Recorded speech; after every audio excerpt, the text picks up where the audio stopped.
Welcome back to another video. We are back in the United States and it feels good to be home, but we sure do miss our time in Papua New Guinea. Since our last video, we spent the last 4 weeks that we were in Papua New Guinea full of community and adventure. We miss the weekly sports, the weekly volleyball, soccer, pickleball, all the fun things. Competitive things. Yes, and all of the community gatherings. Yeah, since we were there over the holidays, we got to be a part of all of the holiday festivities. So we had a Thanksgiving meal, I think it was a pie social, and for Christmas there's a Christmas party, and then the kids put on a Christmas play, and it was just a lot of fun. Football. Yeah, and a few times we'd just be going for walks and people would invite us over for tea at their house, and so we're definitely missing our sweet community there, and we're really grateful that they welcomed us with open arms and made us feel at home. The last few weeks for me involved a number of different things. The main project that I was working on was a resuscitator for a baby. So the hospital was given or donated a couple of these resuscitators that basically supply oxygen through a mask to a baby instead of having to manually pump oxygen into the baby. And so the hospitals had those for quite a few months, but didn't really know how they worked or have an easy way to move them around or really use them. And so me and Dr. Mark figured out how to use them, and I was able to find a couple of supplies to secure the actual machine and an oxygen bottle to an old IV pole, and use some PNG building, which was unique. Other things that I did, I helped Kaylee with her research project that I'm sure she'll get to talk about later. I was actually helping with PE, teaching some missionary kids soccer and archery. Not sure how helpful I was with archery, maybe more supervising, but my last few weeks at work were some more of the same things that I've already talked about, and then some new things as well. Andrew mentioned I got to do a research project and doing that as part of my fellowship, and I got to do it on non-communicable diseases in Papua New Guinea. Essentially that means like things in the United States that we deal with all the time, like high blood pressure, diabetes, things like that. Because in places like Papua New Guinea, you're dealing with a lot of infectious diseases like tuberculosis and HIV and all of these things.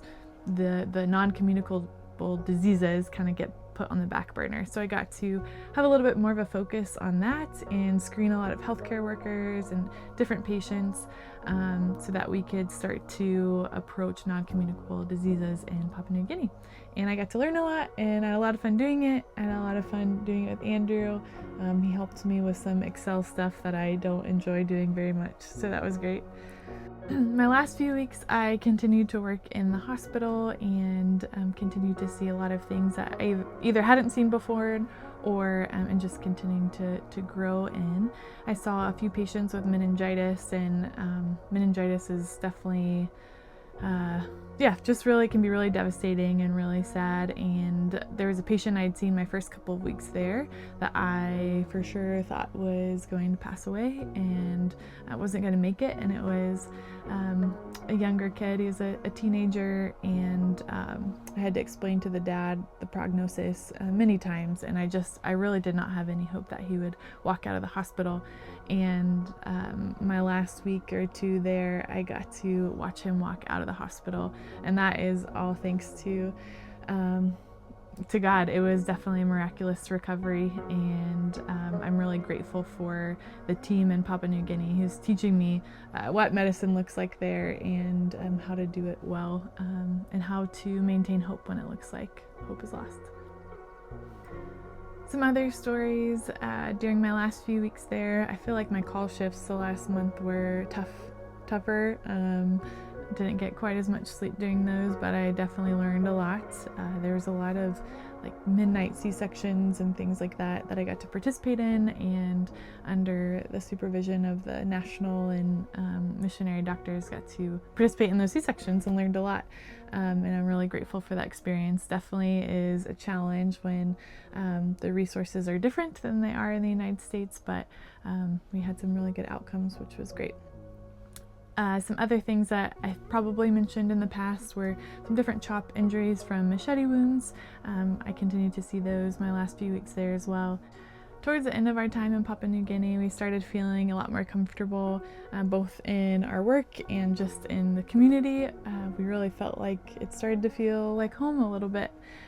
We've only been married since June, and that was actually the longest consecutive amount of time we spent in one place married, and so it definitely has a very special place in our hearts, and felt like home.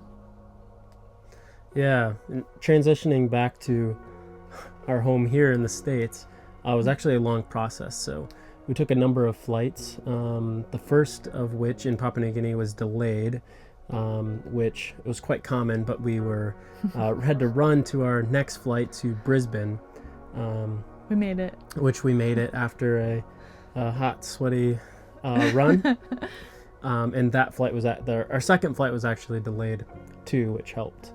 And we spent a couple days in Brisbane. We got to go to the Brisbane Zoo, or the Australia Zoo, which is home of Steve Irwin or Robert Irwin, or all of those things. Got to see the crocodile show, which was fun. Bindi and her husband were leading it. Got to pet kangaroos and koalas, all of the fun Australia things.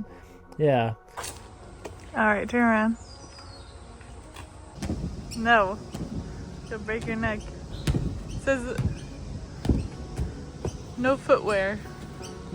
Now these are some pretty gnarly teeth, and I know I wouldn't want to be getting in the way.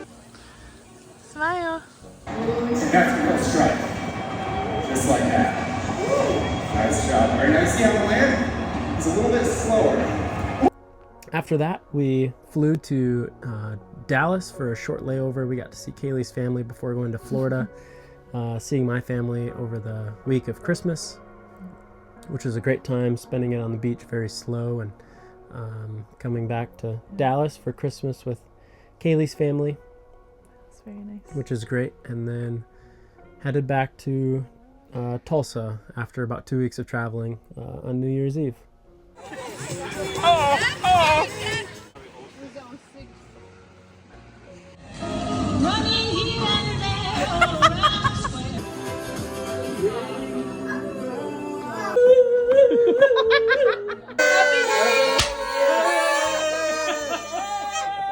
So we're now back in Tulsa, in our home on wheels, and if you can see out the window, there's some snow.